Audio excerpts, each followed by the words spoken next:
What is up, A Push people? This is Mr. Mitchell back with your third in our series of 2020 specific content review videos. This one hitting on period four, a time period that's going to really kick off in 1800 with the election of Thomas Jefferson and what's commonly referred to as the Peaceful Revolution.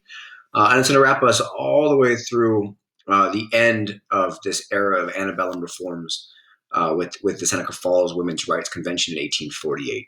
So we got about half a century worth of material to work with here, with a whole bunch of important stuff going on. And without any further discussion, let us begin. So first, as always, to kind of walk you through what College Board expects you to know and how they categorize the information in this time period. College Board breaks this into three key concepts. The first deals with politics and the growth of participatory democracy in America. It is here in this time period in which we're going to remove property requirements to vote, for example, and usher in an era of universal male suffrage. It is here in which we're going to start seeing reform movements working both within and outside the political system, working for change in America. So we're going to see America evolving politically, and with it, we're going to see the growth and evolution of political parties as well, which we'll talk about today. Second, we're going to talk about the changes in technology, changes in agriculture, changes in commerce, changes in industry, changes in business. We commonly refer to this 4.2 chunk of content as the market and transportation revolutions, if that helps ring a bell. And third, we'll talk about U.S. expansionism, both in terms of actual expansion, like the Louisiana Purchase, and expansion of influence, like the Monroe Doctrine, as well as expansion of diplomacy through things like the Adams-Onis Treaty or the West-Burgo Agreement. So expansion of the U.S. role in the world, working to expand not just our territory, but also our reach and our influence as well. So I broke the unit into four key big picture ideas to wrap your minds around. The first is Jeffersonian democracy and the era of the Democratic Republicans. That's going to hit everything from Jefferson's presidency, through Madison's presidency, through Monroe's presidency, through things like the War of 1812 and the era of good feelings.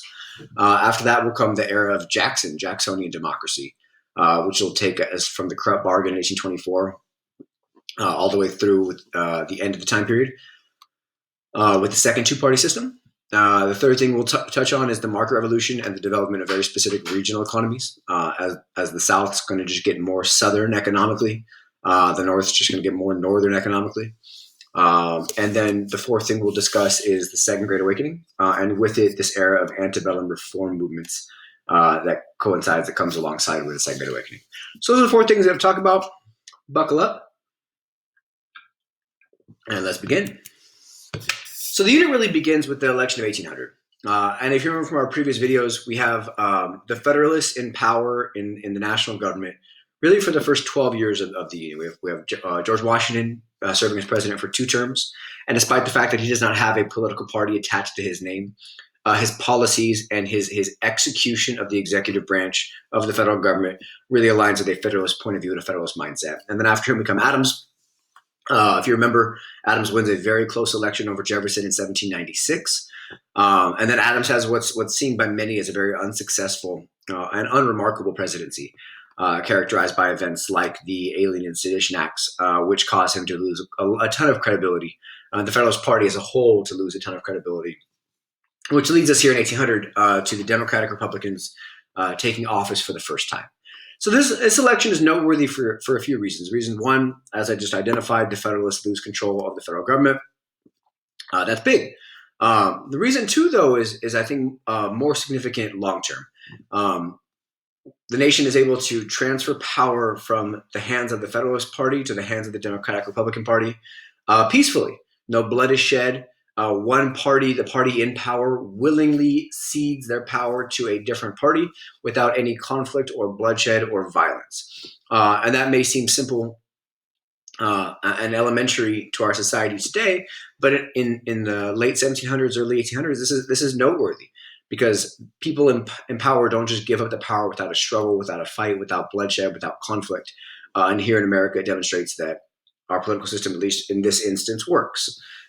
This also demonstrates really the beginning of the end for the Federalist Party, going back to the late 1790s with the Alien Sedition Act. the Federalist Party is going to do a series of things that put it on the road to eventual extinction by 1815. And then that's going to issue in an era in which we only have one political party, the Democratic Republicans, commonly referred to as the era of good feelings, until the rise of the Whigs in the 1830s.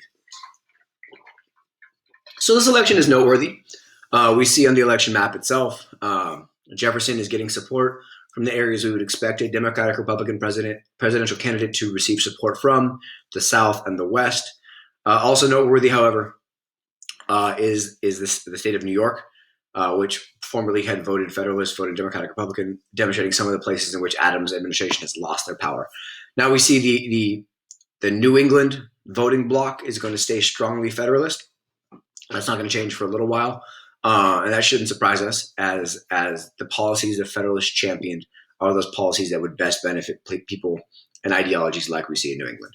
So this election is noteworthy. It's important. You can expect to see this type of content being valuable, either for context for a DBQ or for discussion of the evolution of political parties in the early republic. This election provides valuable, specific factual evidence for background. Now, the Federalists aren't out of power yet. The Federalists, in a sense, they see the writing on the wall. They've been attempting to limit the power of the opposition for a while with things like the Alien and Sedition Acts. And then what's called the lame duck period in between the election and the new presidency taking effect in March of the following year. This lame duck period, the Federalists are going to attempt to kind of game the system or fix the structures of the system in place to ensure that they still maintain some of their power and some of their influence despite being out of office in the executive and the legislative branches. The main way in which this is done is called the Judiciary Act of 1801, and with it what's called the Midnight Judges.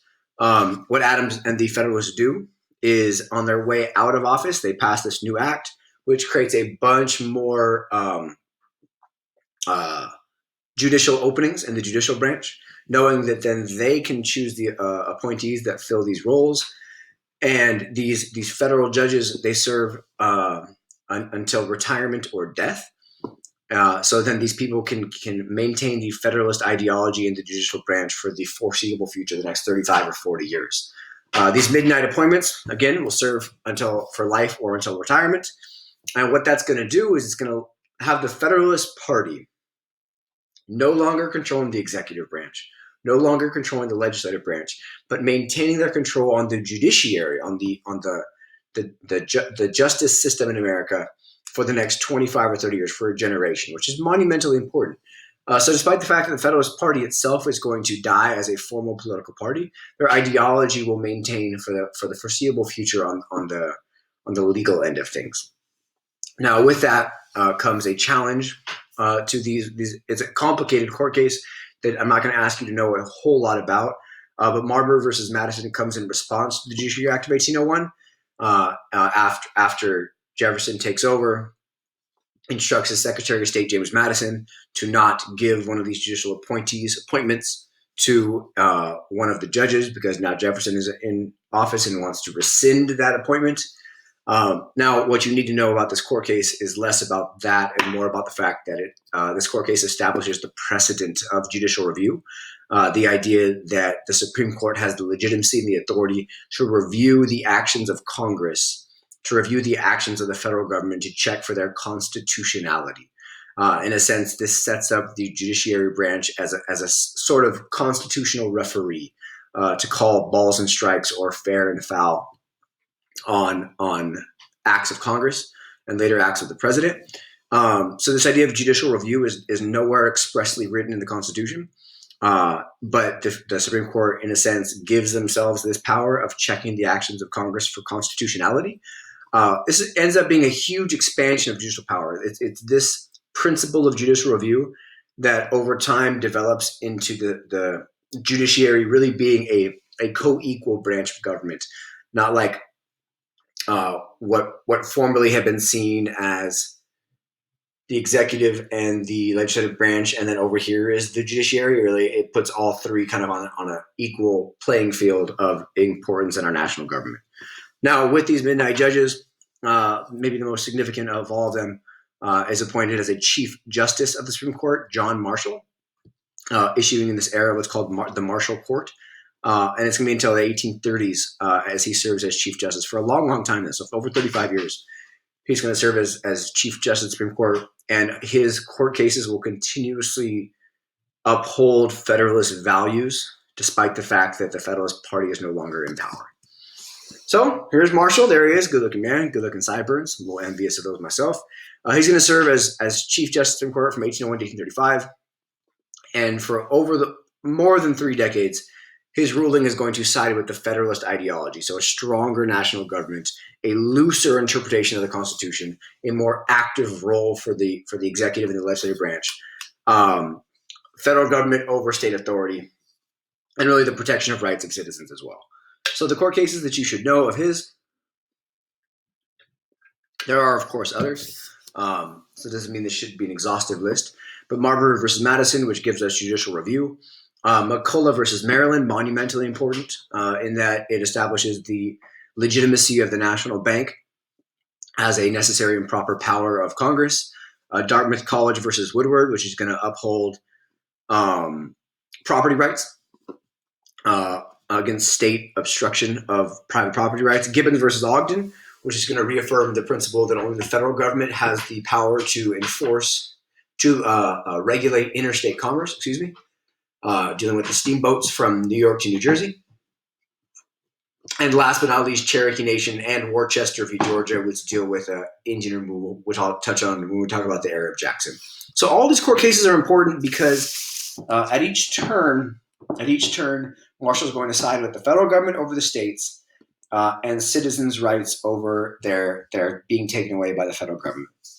It's important to know why he's Chief Justice for such a long time, and it's because of the Judiciary Act of 1801 and these midnight appointments, which are associated with the Adams presidency. So Jefferson's presidency, back to the actual task at hand, Jefferson's presidency is going to mark really a 3-decade window of time in which the Democratic Republicans are going to maintain power for a long, long time. We see the first 12 years of the Republic, as I alluded to earlier, really Federalist ideology, maintaining its power on the executive and the legislative branches, the Washington administration, the Adams administration. And then as we can see here, just from this shift in electoral votes for the president, we can see really the Federalist Party dwindling away. So Adams, who I told you won a close election in 1796, then loses a close election in 1800, as you saw at the beginning of the slides today. By 4 years later, Jefferson actually wins a landslide election over Charles Pinckney, demonstrating the Federalist Party is dwindling in its power on the nationwide stage, which gives us this window of time which the Democratic Republicans are going to seize power for a long time until they themselves split into two parties. The Democrats and the Whigs, but we'll get there when we get there. So we see 3 pretty successful presidencies back to back to back, in that all 3 of these dudes get reelected for a second term. All 3 of these dudes have noteworthy accomplishments we can point to and say, look what this person did during their presidency, which we'll talk about here in a moment. Jefferson's 2 terms, Madison's 2 terms, and Monroe's 2 terms, followed, of course, by John Adams' son, John Quincy Adams, who becomes the second president to not get reelected to a second term, following only his father 30 years prior. And then after that, we're going to split, and we'll talk about that in a couple slides, Democrats and Whigs, and that's going to lead to our second 2-party system, beginning with the presidency of Andrew Jackson, and he also gets 2 terms. So just a helpful look at the way political parties are evolving in the early republic. I think this is a valuable thing to consider, as this is the type of prompt that College Board may be asking you about the evolution of political views and political parties, knowing that America goes from Federalists for a window of time to Democratic Republicans for a longer window of time, and then the party split into 2 new factions. It's just helpful framing by which you can put the rest of the content for period 4 on. So Jefferson's goals, as we talked about at the end of period 3, is a stricter interpretation of the federal government, a stronger central government, more power to the states, a weaker, less enforceable, less active national government. He wants to reverse Federalist policies, reducing the cost of the federal government, reducing the size of the federal government, In this case, you can tie him to an ideological president like a Ronald Reagan. It just in terms of the idea to make the federal government less visible in daily life by cutting size, by cutting costs, by cutting taxes, and then by saying, well, the federal government's small now, we can't do that. He thinks himself that the government in the presidencies of Washington and Adams have grown too large, too powerful, too expansive.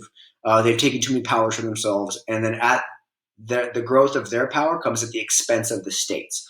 So Jefferson's always been a fan of state rights, state powers, and a small, less active federal government. His philosophy can be summed up as simply as he that governs best governs least, meaning the government that's the most effective stays the most out of people's business. So he's going to do some things that are going to back up that ideology, which is important. He's going to cut the size of the military. He's going to eliminate the whiskey tax, which had caused such consternation in the Whiskey Rebellion in Period 3. He's going to eliminate the tax on imported slaves. He's going to eliminate the tax on property, right? By saying that the federal government doesn't need this money. The federal government's not going to be doing all these things, so we don't need this tax revenue. So we're better off having less involvement in people's lives by having less taxes. He lets the charter for the Bank of the U.S., which of course had caused so much conflict and problems. One of the main reasons for this first two-party system in the first place is debates over the bank. The bank has a 20-year charter. It's going to expire, and he's going to do nothing to try to renew it because, again, he doesn't like the bank. He doesn't like the idea of the federal government having banks. He thinks that should be a state responsibility. And he focuses on paying down the federal government's debt by really reducing the federal government's spending. All right, so reduce the size of the national government and restore these powers that should have been, in his opinion, all along at the state level, restore them back to the states. Now, not his entire presidency aligns with his ideology of having a smaller, weaker, less enforcing federal government. Of course, the way I like to put this for my students is that he has the ideals of strict interpretation, of the philosophy of if the Constitution does not say the federal government can do that thing, therefore it cannot do that thing. However, some of his actions contradict this philosophy. And some of his actions are actually going to be more loose-ish interpretation. The first and best and strongest example of that ideology, playing a conflict with his action, is the Louisiana Purchase.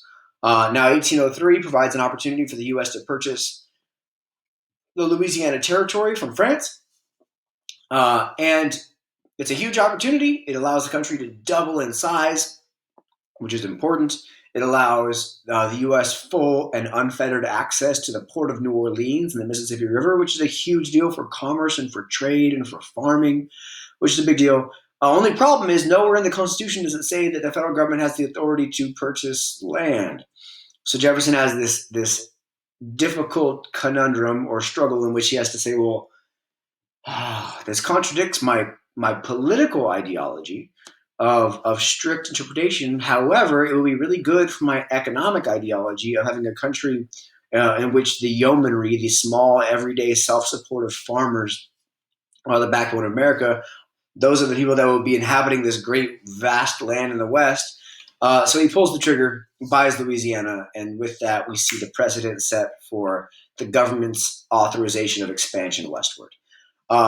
Also takes place during his presidency that goes against his ideology is the Embargo Act of 1807. We see this issue of impressment of France and Great Britain impressing or taking our ships, seizing our cargo, and forcing our sailors into their militaries as the U.S. is trying to trade with Great Britain and France while they're at war with each other. Great Britain doesn't want us trading with France, so they take our boats. France doesn't want us trading with Great Britain, so they take our boats. And the U.S. is stuck in this situation in which we're like, well, this is not our war. We're not fighting either of y'all, so why can't we just trade our goods and go about our business? And we have no real way to stop France or Great Britain from doing this. Of course, as we know, our country is new. Our country is small. Our country is not important economically. Our country is not important militarily. Our country is struggling to maintain its stability domestically. So Jefferson's solution is to put an embargo. And the Embargo Act of 1807 is very important, in which it stops all of our trade with all foreign nations. Basically, what Jefferson does here is says, I'm going to take my ball and go home. If you guys can't respect our rights as neutrals, then we just won't trade with anybody. Now, this is a disaster. This is a disaster for our economy because now if we can't trade with anybody, then how can we create this new growing economic stability that we can have? But maybe more importantly, it really violates Jefferson's ideology because if you're going to pass and enforce this embargo, you need to expand the powers of the federal government. You need to enforce this law. It violates the principles of individual liberty and letting people trade with who they want to trade with, which is a Jeffersonian principle. It also violates the principle of weak, limited central government. So short-term effects of this embargo act, the economy tanks. It destroys the U.S. economy throughout the country, but specifically in New England, places where they have more commerce and trade with other countries. Maybe the most significant long-term effect of this embargo act is that we see the northern states begin the early seeds of what becomes industrialization. This idea that, well, if we can't trade with Great Britain for our manufactured goods, maybe we should just manufacture them ourselves. So we see Jefferson, who hates the idea of industrialization. Funny enough, it's some of his actions that push down the first couple dominoes that lead eventually towards industrialization. So Jefferson, though, really successful first term, really popular first term, less successful, less popular second term, really for two reasons: impressment and his inability to deal with it, and then the Embargo Act, which ruins the economy. The legacies of his presidency, he does in fact strengthen the executive branch, despite his ideology that would go against that. He strengthened the executive branch by authorizing things like the Louisiana Purchase and the like. But he does install a less aristocratic government, a government more of the people, which is important. He keeps the U.S. out of war, like Washington and Adams did as well. But his biggest legacies are not from his presidency. His biggest legacies are the Declaration of Independence. His biggest legacies are the Virginia Statute of Religious Freedom. His biggest legacies are some of those foundational documents that give us some insight into the ideology of the founding generation, much more so than what he does as president. So 1808 comes. Take a look at that election map for me. 1808 comes, and Jefferson's hand-chosen successor, his Secretary of State, James Madison, runs against Charles Pinckney, the Federalist, same guy who ran in 1804 and lost. As we can see, but just by the election map, Madison wins an overwhelming victory. A significant share of the electoral vote, 122 to 47, against the Federalist Pinckney. And again, we see the election really looking like we'd expect it to. The South and the West are voting Democratic Republican. New England is voting Federalist. The Federalists do a little bit better in 1808 than they did in 1804. They're going to gain some congressional seats in this election, and they're going to have a better showing in the presidential side of things as well, because of the struggles of the Embargo Act, because of the struggles of Jefferson's second term. Some people are more willing to give the Federalists a second chance in support of their policies. But despite that, despite the fact that Jefferson's second term is much more of a struggle, we still see a resounding victory for the Democratic Republicans in 1808, demonstrating again how limited the Federalist Party's power reach is. So Madison's presidency, of course, before he's president, he, like Jefferson, has significant contributions to our country's founding long before he serves as president. We see him as the father of the Constitution, as it's he that writes the Virginia Plan, which becomes the basis of the Great Compromise, and it's he that writes the Bill of Rights. He writes the Federalist Papers with Hamilton and John Jay, arguing in favor of the Constitution. He writes the Bill of Rights that I talked about, and then later he's going to kind of pivot a little bit towards a more states' rights side of things when he doesn't like the way the federal government is being run. That's he with Jefferson that writes the Kentucky and Virginia resolutions anonymously, which first championed this idea of nullification of a state standing up to a federal government that takes too much power away from the states. And then he, of course, serves as Secretary of State for Jefferson's presidency. So he comes to the presidency with a ton of qualifications, a ton of experience, a ton of contributions to the early republic. Madison's a pretty important dude, despite the fact that he has this absolutely atrocious hairline. But there's not a whole lot we can do about that at this point. Now, Madison's presidency is really only defined by one real key significant event, and that's the War of 1812, which is going to come at the tail end of this process that began with impressment and embargo and the French Revolution way back when. and continued through Jefferson's presidency. So the Napoleonic Wars are going to continue as Napoleon's fighting everybody, which means that impressment is going to continue. Now, we tried to stop impressment with the Embargo Act of 1807 under Jefferson, and that backfired miserably. So Madison's attempt to remedy this is with what's called the Non-Intercourse Act of 1809, which argues that we will trade with the whole world except England and France, because they're the ones who are impressing our soldiers, impressing our boats, impressing our sailors, just taking our cargo, and we're just trying to make a profit. Now, that's a great idea in theory, except that England and France account for a vast majority of maritime trade. They control the seas. Most of where we're wanting to sell our goods and buy goods from is England and France. So it doesn't exactly leave a lot of options to other countries to trade with. It would be equivalent of saying today, like, we're going to import goods only from countries that are not Mexico and China, despite the fact that those are two countries that we import a huge amount of our goods from. Therefore, it would be ineffective. The Non-Intercourse Act of 1809 only lasts a year. It does no good. The economy doesn't get any better. Impressment does not stop. That's followed by Macone's Bill Number 2 on 1810, which says that we'll trade with England or France, whichever one of you wants to recognize our rights as neutrals first and stop impressing us, we'll trade with you exclusively. That also does not put a stop to impressment. What this shows us is the U.S. has very little legitimacy on the foreign stage at this point in the country. The U.S. can't impose its will on anybody. We're trying to tell people, like, you stop that, but they're saying back, we'll make us, and we can't. It's showing how little respect we have on the world stage, and how little influence the U.S. has to make other countries do what we want them to do. Now, also early in Madison's presidency, we see some conflicts on the frontier between the U.S. and the natives, and there's this philosophy, this feeling on the frontier that it's the British influence on the natives, it's the British who are arming the natives and supporting the natives as they're stymieing U.S. westward expansion. And we still see a significant British presence on the frontier because they have still not vacated some of those forts that they were on post-Revolutionary War because we could not make them leave.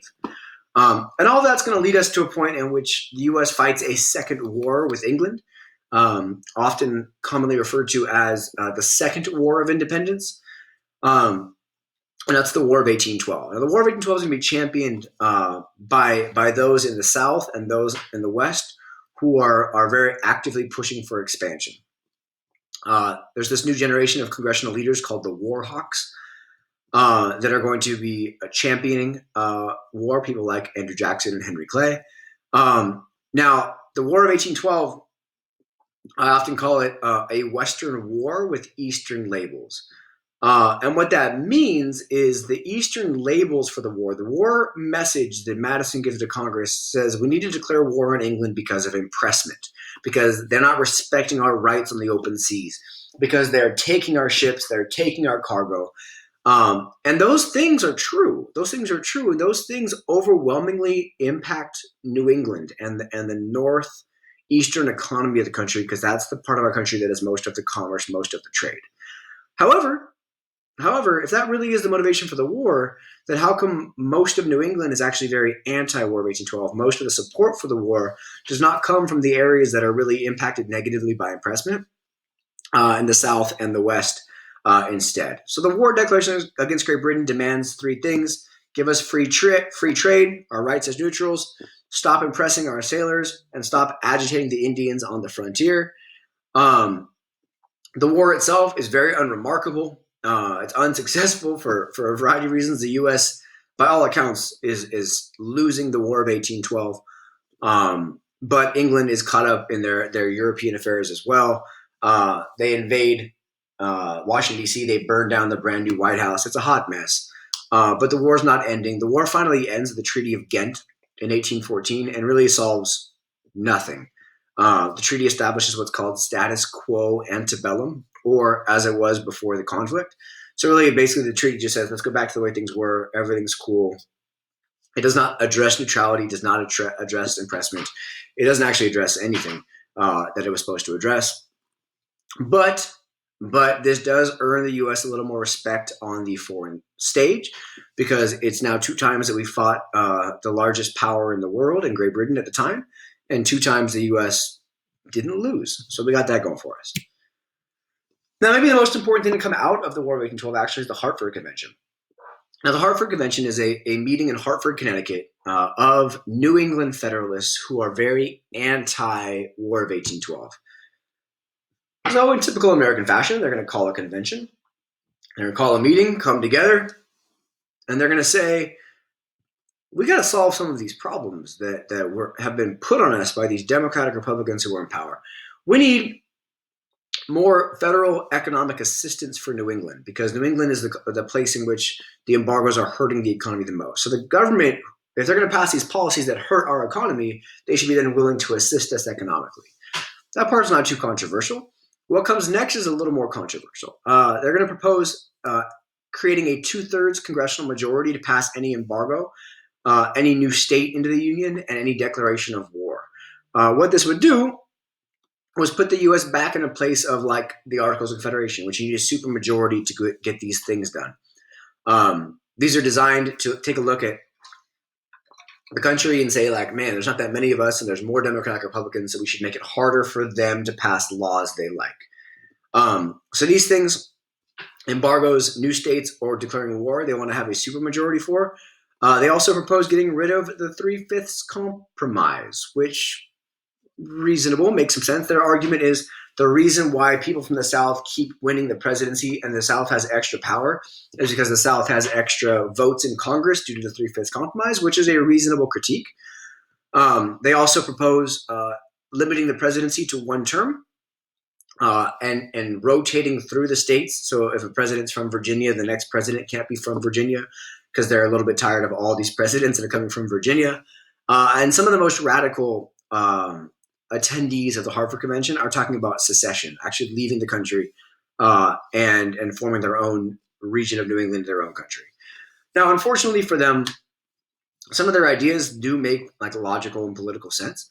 Unfortunately for them, it happens during wartime. And after the war, their timing is very poor, and they put these convention proposals forward right when the U.S. ends or wins the war. So after the war, they're perceived as traitors. They're perceived as not loyal to the country for trying to talk of all these crazy things during wartime and not supporting their country blindly, which is really going to be the end of the road for the Federalist Party as a national party. Although you could make an argument that they were already dead by then, but now they're extra dead. There's this famous cartoon that displays the Hartford Convention attendees as wanting to go back to the loyal embrace of King George, who's there waiting for them with open arms, which is, again, a critique of the Federalists being too pro-British, like Hamilton, to siding with Great Britain on all things economic and political. So that's the Hartford Convention. That's the War of 1812. The most important longer-term outcome of the War of 1812 is this era of good feelings. After the war, we see this huge growth of U.S. nationalism. Great Britain is removed from the frontier. A lot of the native support is also removed from the frontier, which can allow the U.S. to really expand into the West, which creates this era of nationalism. Because the Federalists die, we see this era of good feelings in which we only have one main political party that represents the entire country, so there's less political divide. Because of the war itself and because of the Embargo Act, we see a huge growth in our domestic industrial capacity, our manufacturing capacity. Post-war almost always gives us an economic boom, and this is no different. We see this real need and emphasis on a national infrastructure system, on connecting the country with things like canals and bridges and roads. As the country grows out, we see an increase in people who serve in our military as professionals, as opposed to just on like a militia basis. Just as importantly, other countries internationally are going to give the United States much more respect, which is going to lead to an era in which a lot of our upcoming problems we'll talk about in a moment are going to be solved diplomatically by treaties instead of by war. The native population on the frontier is significantly weakened, which is going to usher in a huge era of westward expansion without real opposition from Native Americans. And as we see there, the last bullet point, there's this increased motivation to drive, to expand, to push westward. It is here we're going to see the roots of what becomes the manifest destiny ideology of the 1840s and 50s. So the president that gets to oversee all this excitement is James Monroe. So therefore, we have Jefferson's presidency, Louisiana Purchase, and Barbauld Act. Right? We got Madison's presidency, War of 1812. We got Monroe's presidency, Era of Good Feelings. Now, we see here in 1816, Monroe wins a pretty wide election victory with the Federalist Rufus King. Yeah, Rufus King. He's only going to win the states of Massachusetts and Connecticut and a sliver of Delaware. Not great for Rufus King. But he actually does better than 4 years later, in which James Monroe, wins a 231-1 electoral victory over John Quincy Adams, which is remarkable. These two maps side by side show us this real era of good feelings in which America is united under the Democratic Republican banner. So the era of good feelings is important in what it stands for. It's also important in what it's not. So it is this era of huge nationalism after the War of 1812. We see this era characterized by the death of the Federalist Party. And then once the Federalists are dead as an opposition party, the Democratic Republicans are able to adopt many of the Federalist ideas. What the cause is, instead of having Democrats here and Federalists here, without Federalists, the Democratic Republicans can kind of come back to the middle a little bit and rule as a moderation party. They're going to adopt many Federalist ideas like infrastructure, like a bank, like all these things that were Federalist ideas the Democratic Republicans will take in the absence of Federalists. We're going to see the rise, however, of leaders that aren't defined by their political party, but are instead defined by their region. This is going to be a big thing towards the end of period 4 into period 5. Henry Clay becomes the real leading spokesman for the West. John C. Calhoun here in the era of the feelings, and then later becomes the spokesman for the South. And Daniel Webster has become the spokesman for the North. And what I mean when I say rise of sectional leaders here is we see people beginning with the era of feelings speaking for their region more so than speaking for their party. And that's going to lead eventually to regional political parties that are going to differ and diverge based on regional identification. We do see in the era of feelings a huge increase in national culture, national print culture, music, art that demonstrates the American scenery as America begins to adapt its own culture, not just a junior version of Great Britain's culture. Another important development of the era of feelings is Clay's American system, which is Clay's version of like Hamilton's ideology. He wants to renew the Bank of the United States, put in place a new tariff to support American industry, and use the federal government to pay for infrastructure improvement, internal improvements, roads, canals, bridges, dredging out rivers and harbors for better sea and water transportation, etc. So that's Clay's American system. Now, in the era of feelings, here the biggest accomplishment is on foreign policy. I think this is really helpful. I put there in the notes, helpful for continuity and change over time. These are the kinds of things that are good to have in your back pocket for evidence pieces. The U.S. in the era of feelings is going to have a couple different treaties and developments and approaches that demonstrate an era of the U.S. solving its problems diplomatically. The Rush-Bagot Treaty or Rush-Bagot Agreement is one of the first ones that's really important. What it does is it disarms the Great Lakes. The Great Lakes is this huge area right in the middle of the country between the U.S. and Canada that, of course, Canada at the time is still a British colony. So the Rush-Bagot Agreement or Rush-Bagot Treaty is going to disarm or get rid of the Navy on the Great Lakes so that the border between Canada and the U.S. can be a peaceful, not militarized border. We say to England, hey, we're not going to invade Canada if you don't invade us. England says, cool. So they just take their boats out and we call it a day. 1 year later in the Convention of 1818, both Great Britain and the U.S. claim the Oregon Territory. Neither side really has many inhabitants that are in Oregon. So both sides just say, hey, how about this? What if we just say the next, 30 years, why don't we share it? We can just divide it. We can jointly occupy it. We don't need to fight over right now. And both sides say, cool. It's this appearance that the U.S. is getting much friendlier with Great Britain, which worries Spain. which allows for, in 1819, the Adams-Onis Treaty between the U.S. and Spain, which is going to allow the U.S. to purchase Florida, which is important in solidifying the U.S.'s borders on the southern side of things. And Monroe also is going to issue the Monroe Doctrine. The Monroe Doctrine, which is going to say to the European nations, hey, how about this? You don't bring your ideas and your colonies and your empires here to the New World, because in the New World, we're going to work to foster democracies that look like us. In exchange, we won't take our democratic ideas over to Europe or try to spread them over to your side of the world. Basically, what this does is put a line in the Atlantic Ocean and says, over here on our side, this is where we're going to have countries that look like us. We're not going to have colonies and empires, but rather we're going to spread this empire of liberty and freedom and democracies. And the U.S. has no real way to enforce this. We can't force England or France to listen. But it's important in that it sets up the precedent for later that the U.S. should maintain some semblance, not of control necessarily, but of like watchfulness over Latin America and the Western Hemisphere. Monroe wins the 1816-1820 elections by wide margins in the era of good feelings. But there are three different developments that lead to this end of political happiness. The first is the Panic of 1819, America's first economic downturn of the new republic, of a bigger economy. So the bigger the economy is, the harder they fall. A pretty significant downturn, which leads to some economic instability.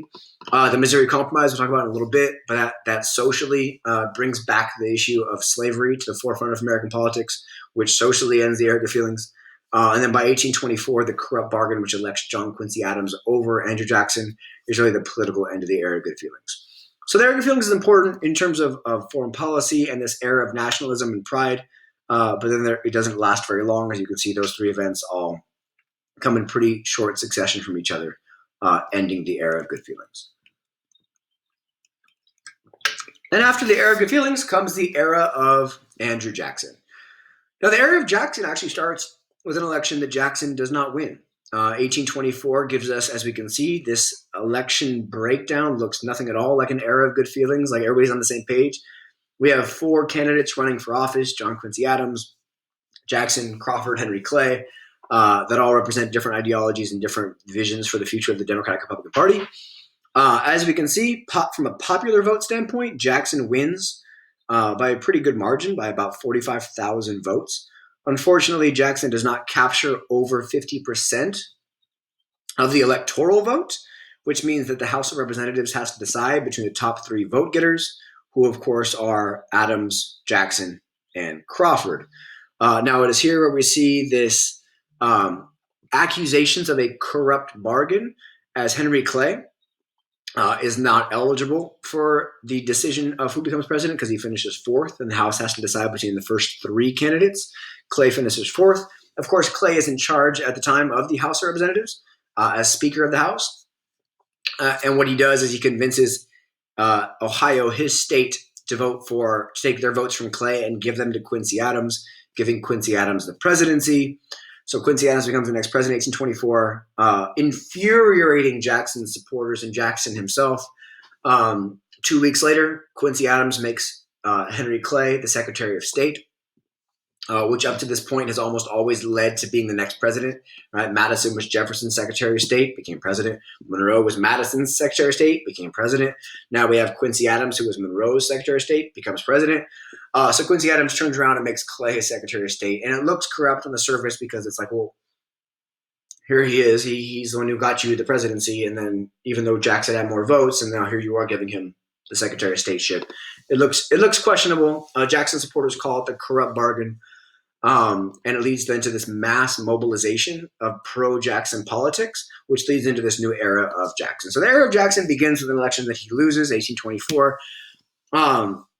And this era of Jacksonian democracy is going to be characterized by support by the common man.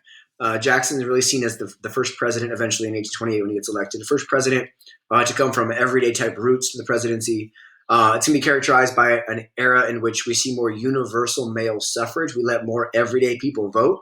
And when you let everyday people vote, they're going to vote for more everyday people type of candidates like a Jackson. Jackson's going to believe in strict interpretation of the Constitution and much more so laissez-faire economics anti-bank, anti-regulation, anti-tariff. We're also going to see the next 20 years really an era of the democratization of politics. Those who are nominated for office are going to start being like open to all, as opposed to just who the party leaders want to nominate for offices. We're going to see in this era the rise of third parties. Jackson's presidency is also going to give us what's called the spoil system, in which he's going to give to his loyal supporters a lot of good government jobs because they've been loyal to him.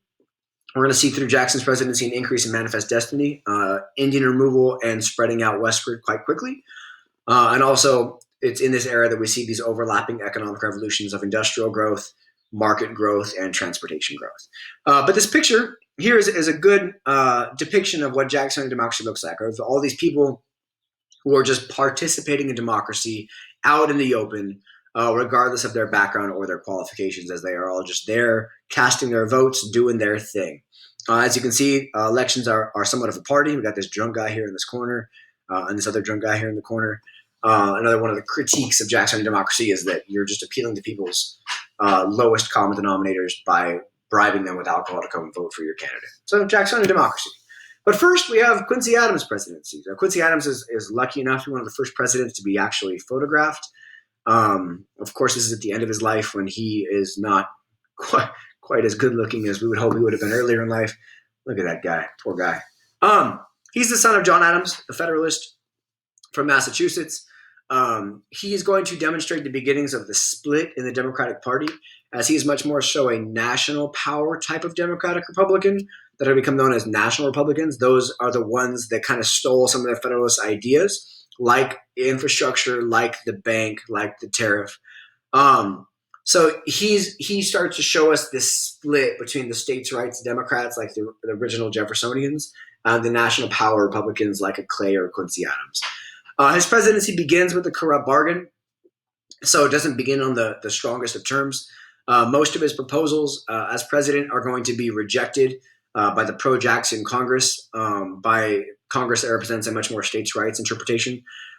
He's really going to piss off the South and the West early in his presidency, so both those regions are going to support him.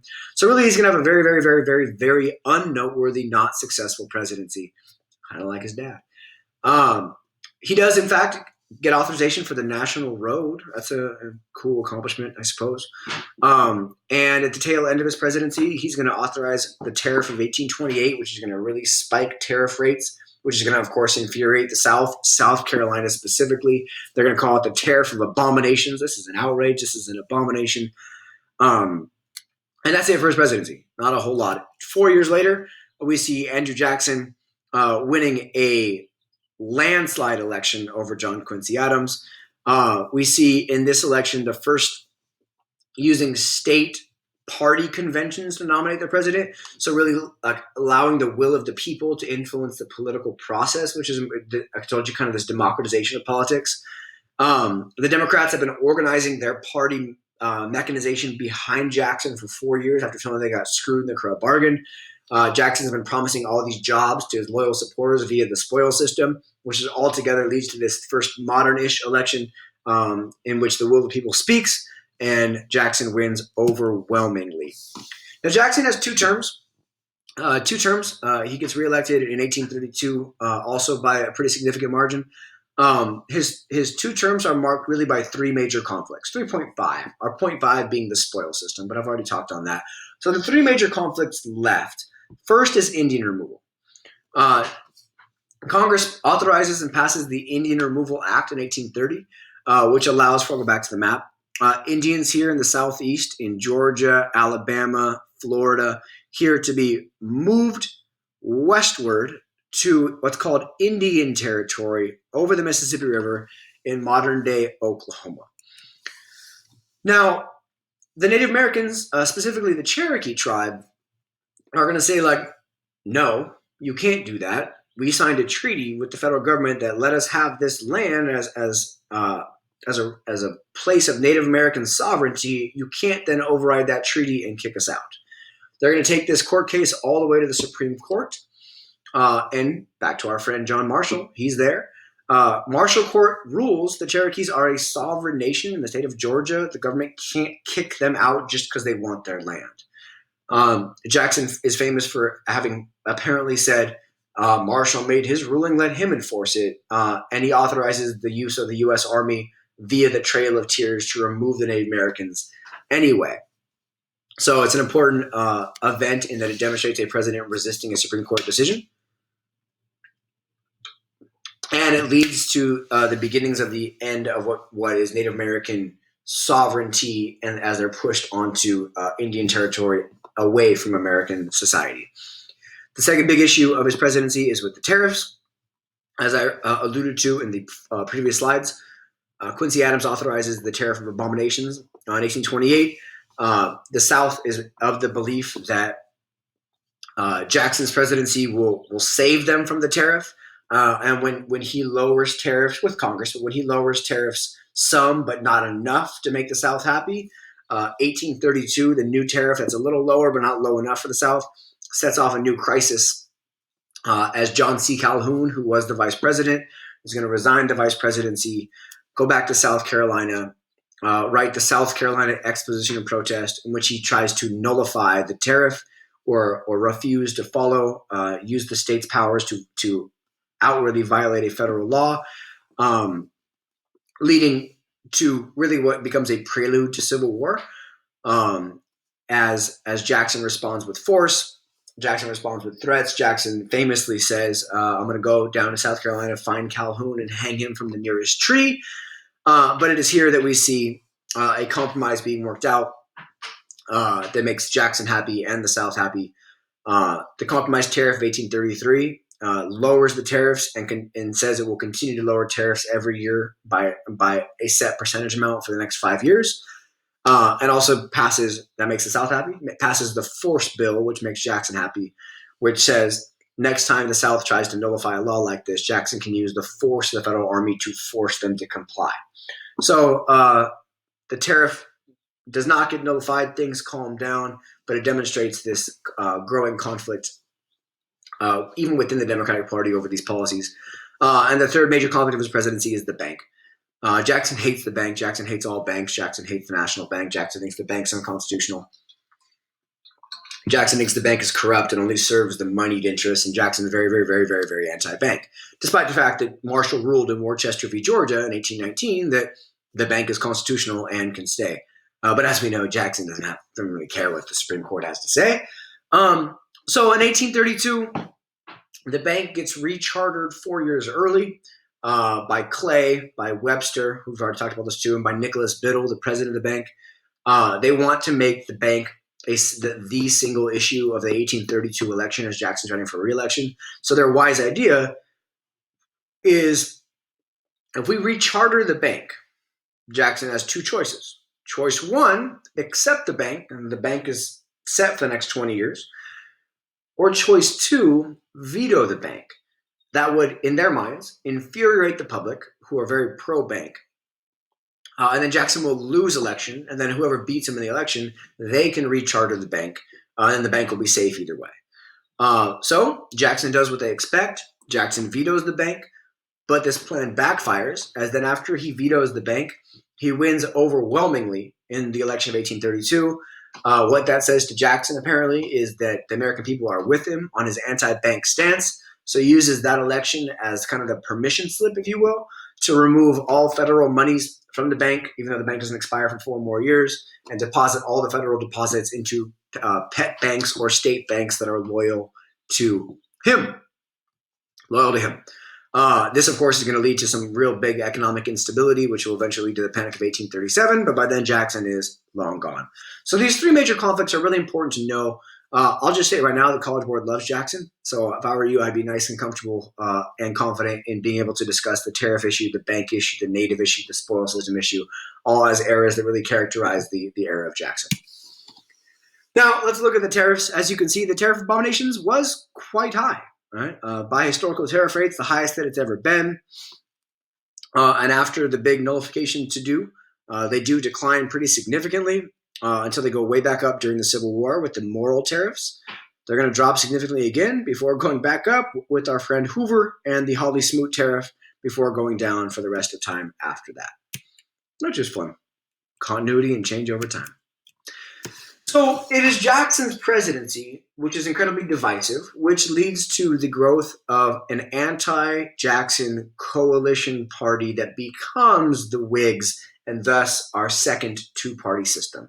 So after Jackson kills the bank, after getting reelected, it's this anti-Jackson coalition that forms.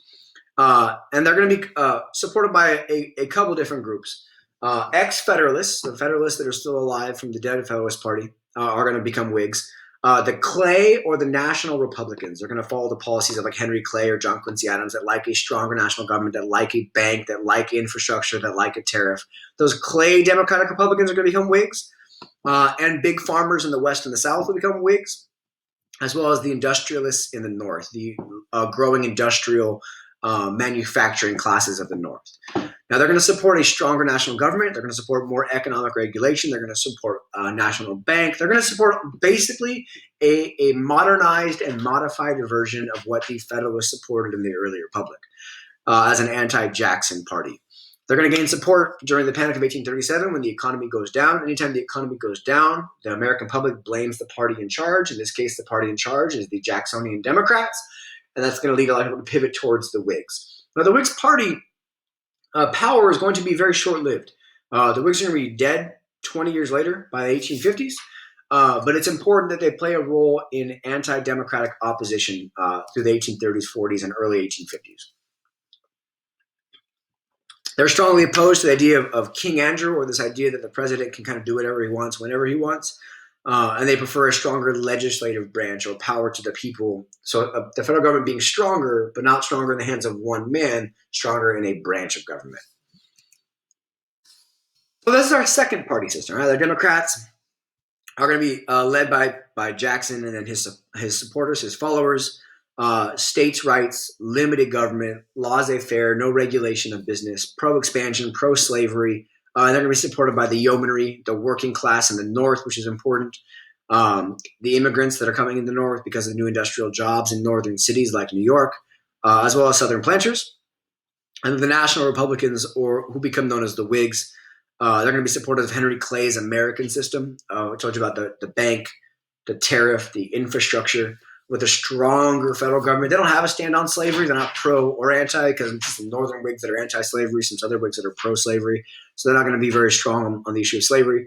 But they're much more socially conservative in New England, much more so like puritanical in their social views. They're going to be backed by upper and middle class people, evangelical Protestants, Christians, etc.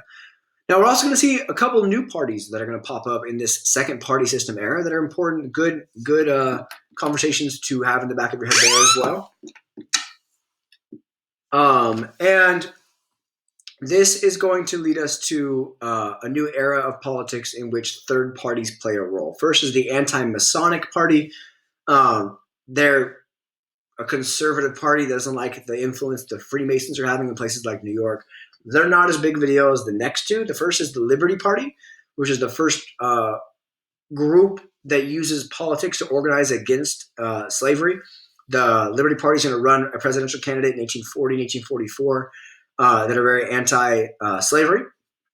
And then by 1848, they're going to evolve into the Free Soil Party, which is going to argue not quite what the Liberty Party wanted to say, because the Free Soil Party is not going to be abolitionist, but they're going to be very anti-expansion of slavery, especially in the context of the Mexican-American War, which was more a period 5 thing. Now, the characteristics of the second two-party system are important.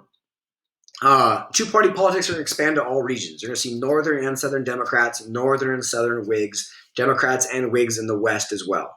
So it's important that both parties are national. That's one of the things that keeps the country together through some trying sectional times.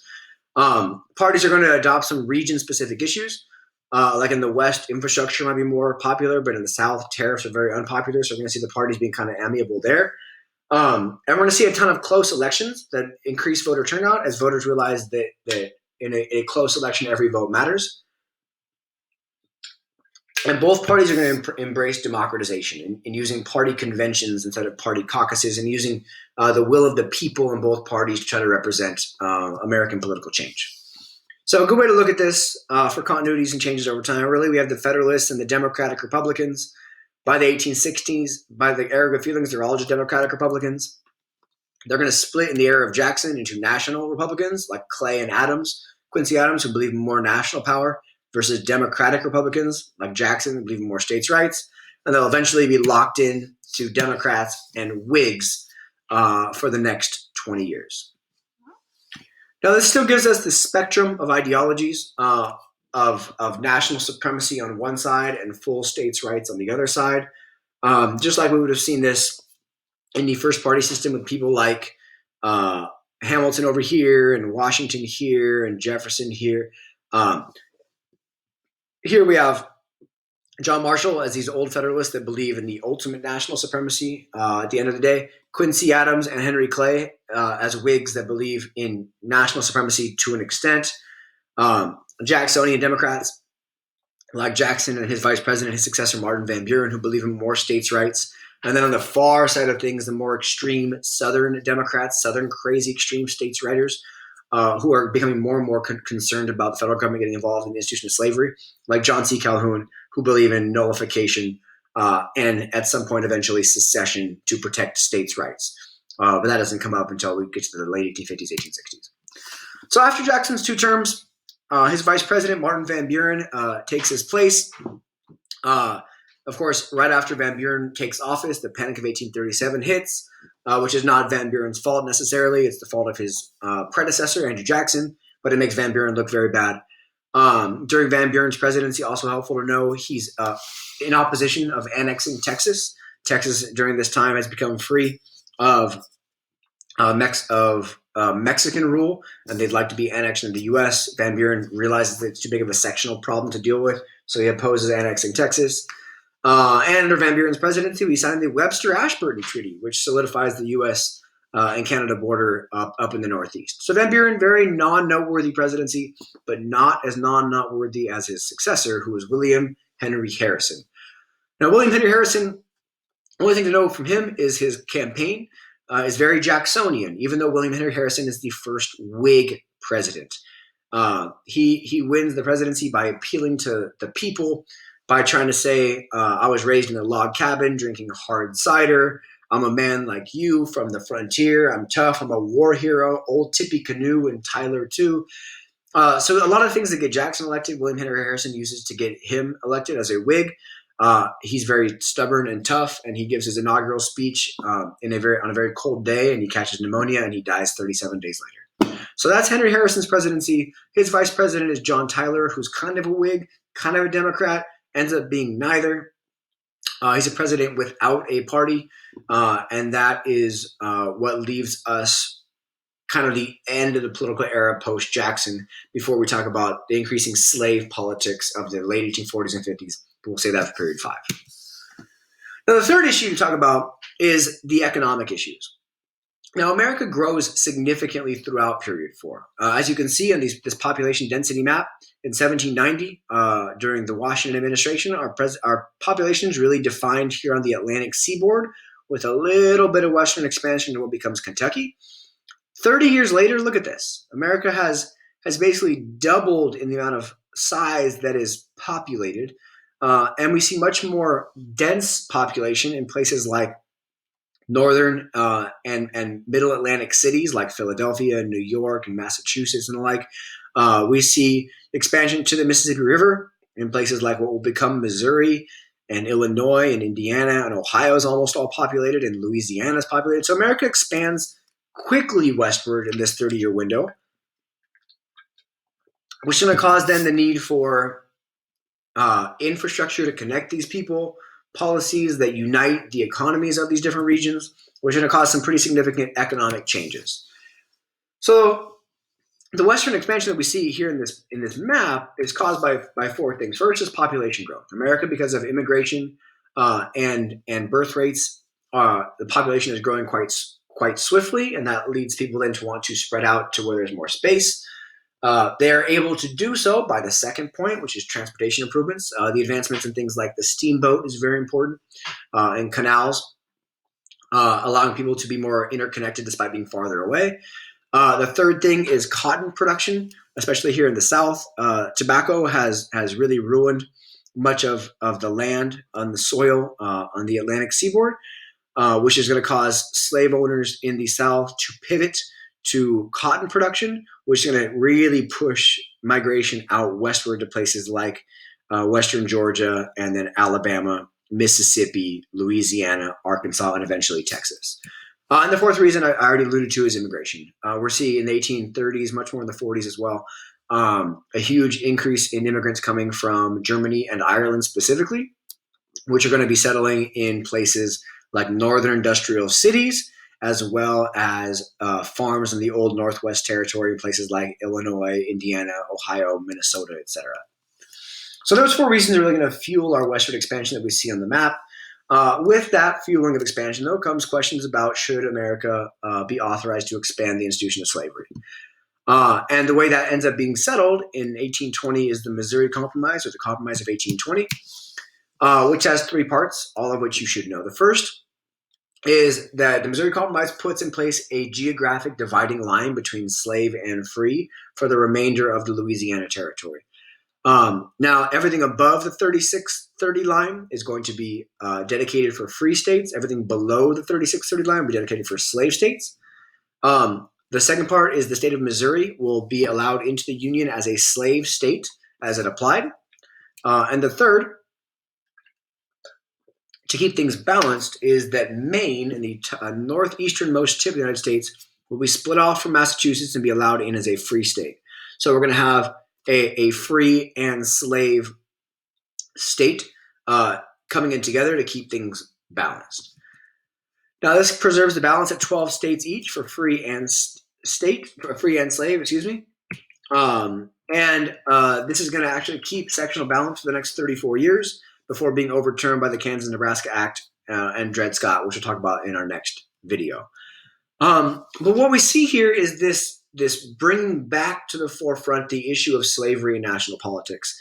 The overcultivation of land in the Southeast by farming too much tobacco and too much other cash crops leads to the soil depletion, which leads slavery to expand. And the cotton boom of the 1820s and 30s leads to slavery to expand. And every single time slavery expands, that increases the tensions over slavery. So the Missouri Compromise is just the first in a long line of arguments and debates and conflicts over the expansion of slavery that we'll talk about as we go forward. With these changes in slavery also come changes economically that hit the other parts of the country as well. And the big thing I want to emphasize to you right now is for the entirety of period 4, one thing to have in the back of your minds is two things, but they fall under one banner. Regional specialization, meaning that each region is going to focus even more heavily on what they're doing economically, and market production, meaning people are producing things not to sell in their communities, not to barter and be self-sustaining, but rather they're producing things to sell in faraway markets. That's why it's called the market revolution. So this is going to be characterized by a couple of things. New technological innovations are going to really increase efficiency, which are going to make markets extended and farther away. Things like the cotton gin, things like the steamboat are going to increase efficiency in production.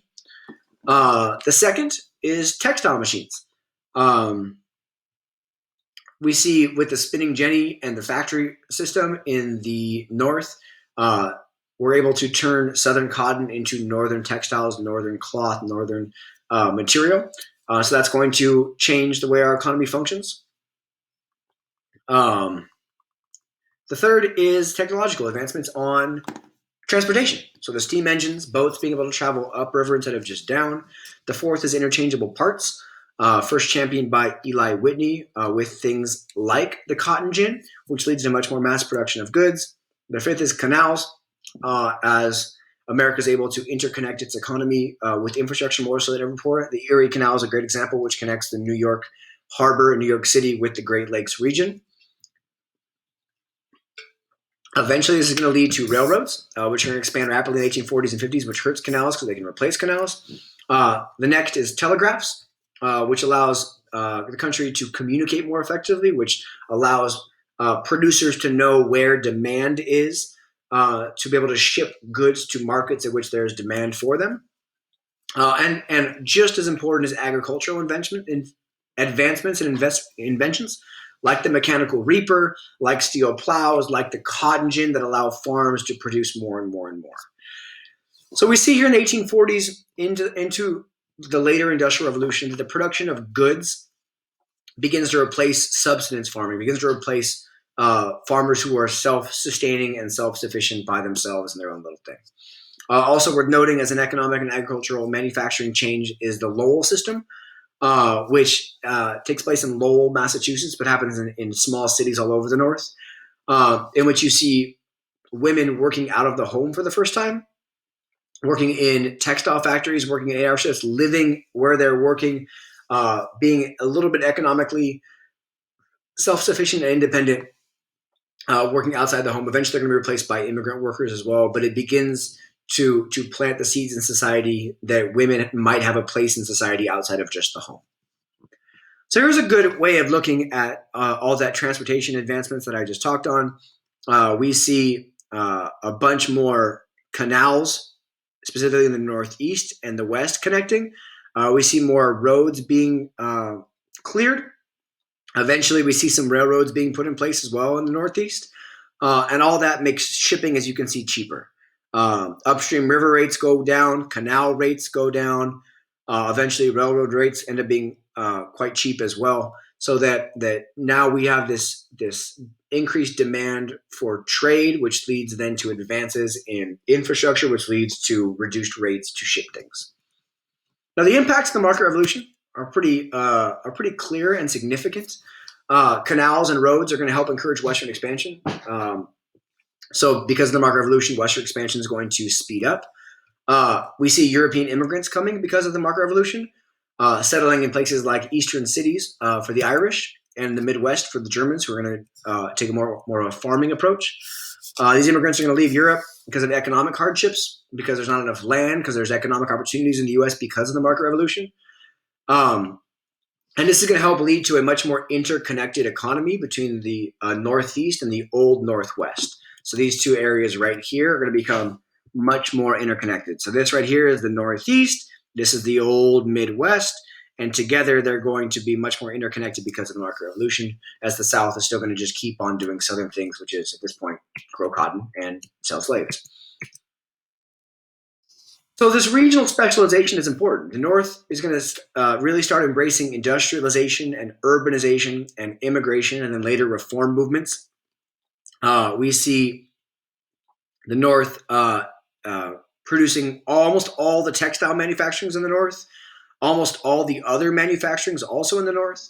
The West is going to embrace what used to be the mantra of like the middle colonies, of being the breadbasket, farming all the things like corn, and we see all this corn and wheat here in the middle of the country, and then dairy and cattle here on the other parts of the old Midwest, which is now the West, are going to be doing so dairy, wheat, corn,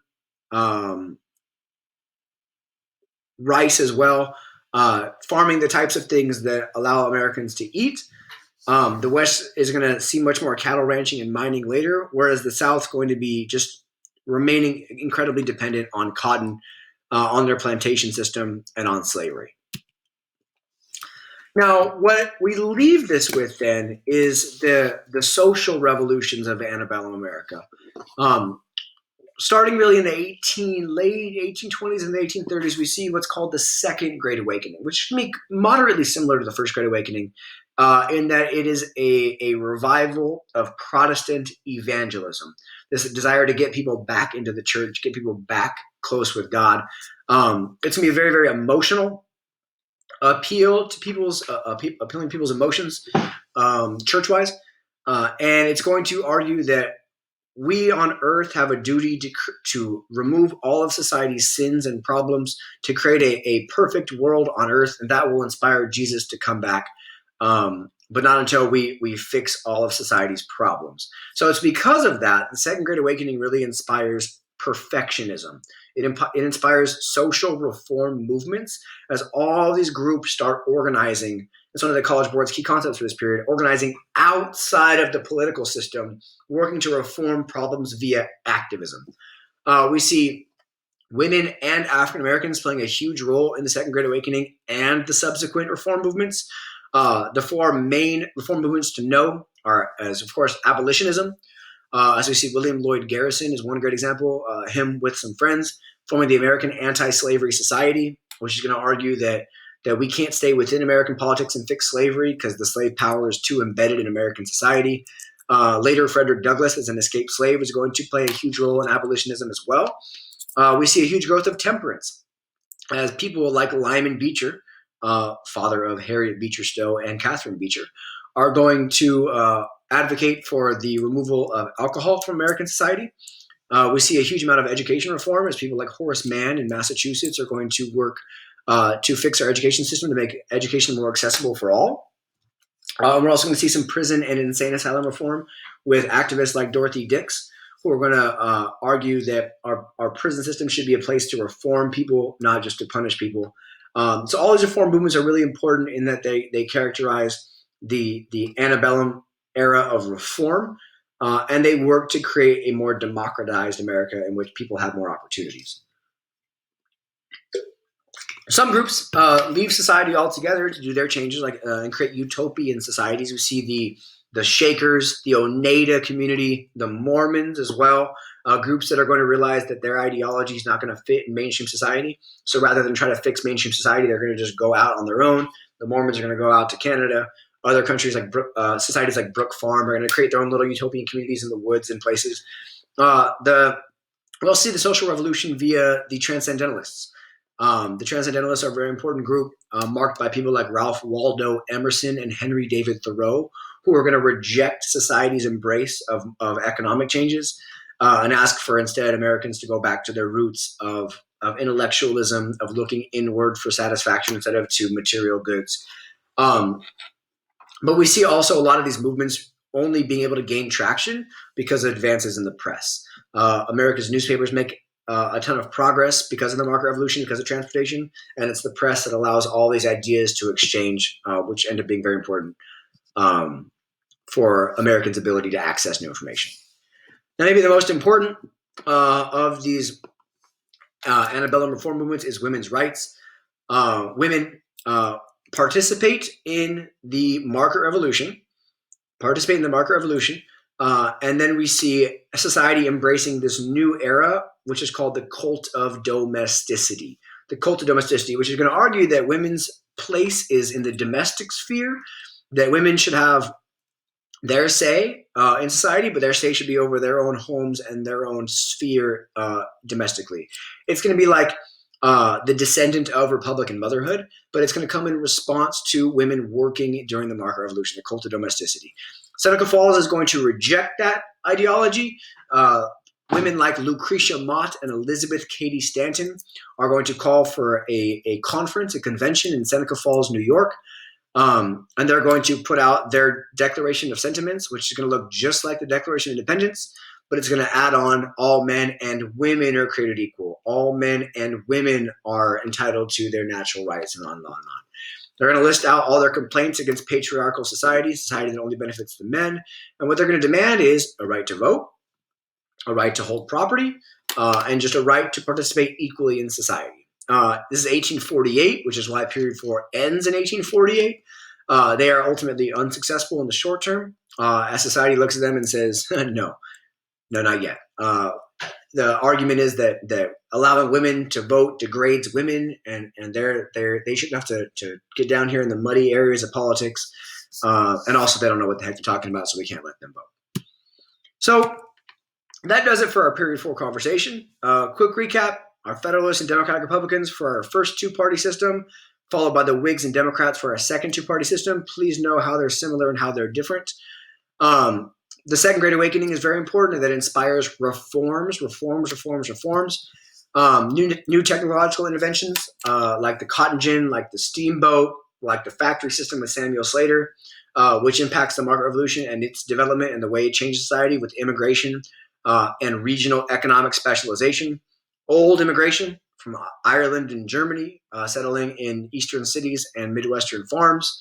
The Missouri Compromise is super important here in terms of dynamics over expansion of slavery. And then, of course, the era of Jackson and modern politics, the issues of Jackson's presidency, the way he's a common man president, the way we've democratized society, that Jackson is a reflection of, the way we've implemented universal male suffrage that Jackson is a reflection of, etc. So I think a good way to look at this, looking back, is that there really is four overlapping revolutions that are taking place from 1800 to 1848. That our population is having a huge revolution as we are spreading westward quickly, and there's a population revolution in that we're involving some new immigrant cultures into America. So population is having a revolution. Our economic revolution is just as significant, as even the South is embracing manufacturing, like machinery, like the cotton gin and the mechanical reaper and the steel plow. We are investing in farm equipment and farm production. Meanwhile, we're having a transportation revolution that's economic as well, the steamboat and canals and eventually railroads, as well as an industrial revolution, the market revolution, in which America is producing goods for markets and producing textiles in the North. Our democratic revolution is happening as well, party system wise, universal male suffrage wise, participation wise, third parties as well. All demonstrates these significant democratic or political changes. And finally, the social revolutions of the antebellum reform movements are just as important. So you should know abolition, you should know temperance, you should know education, you should know women's rights, and you should know some of those utopian communities as well. So that's it for period 4. I look forward to seeing you next time for period 5. Have a fantastic day.